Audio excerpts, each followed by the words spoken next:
ശബരിമല ദർശനത്തിനെത്തിയവരുടെ എണ്ണം 30 ലക്ഷം പിന്നിട്ടു. ഡിസംബർ 25 വരെയുള്ള കണക്കനുസരിച്ച് 30,1532 പേരാണ് ദർശനം നടത്തിയത്. കഴിഞ്ഞ സീസണിൽ ഡിസംബർ 23 തന്നെ തീർത്ഥാടകരുടെ എണ്ണം 30 ലക്ഷം പിന്നിട്ടിരുന്നു. കഴിഞ്ഞ സീസണിൽ ഡിസംബർ 23 തന്നെ തീർത്ഥാടകരുടെ എണ്ണം 30 ലക്ഷം പിന്നിട്ടിരുന്നു. 2024 ഡിസംബർ 25 വരെ 32,49,756 പേരാണ് ദർശനം നടത്തിയത്. 2023 ഡിസംബർ 25 വരെ 28,42,00,000 ഭക്തരാണ് എത്തിയത്. ഈ വർഷം സീസണിന്റെ തുടക്കത്തിൽ തന്നെ ഭക്തരുടെ അഭൂതപൂർവമായ തിരക്കിനെ തുടർന്ന് ഹൈക്കോടതി നിർദ്ദേശപ്രകാരം വിർച്വൽ ക്യൂവിലും സ്പോട്ട് ബുക്കിംഗിലും കർശന നിയന്ത്രണങ്ങൾ പാലിച്ചിരുന്നു. ഇക്കുറി ഏറ്റവും കൂടുതൽ ആളുകൾ ദർശനത്തിനെത്തിയത് നട തുറന്ന് 4 ദിവസം പിന്നിട്ട നവംബർ 19-നാണ്.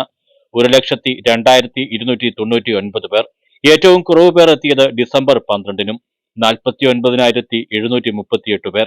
മുൻ വർഷങ്ങളെ അപേക്ഷിച്ച് അവധി ദിവസങ്ങളായ ഞായറാഴ്ചകളിൽ തിരക്ക് കുറവായിരുന്നു. ഈ ഞായറാഴ്ച 61,576 പേരാണ് ദർശനത്തിനെത്തിയത്. ബാക്കി ദിവസങ്ങളിൽ 80,000-ന് മുകളിൽ ഭക്തരെത്തി.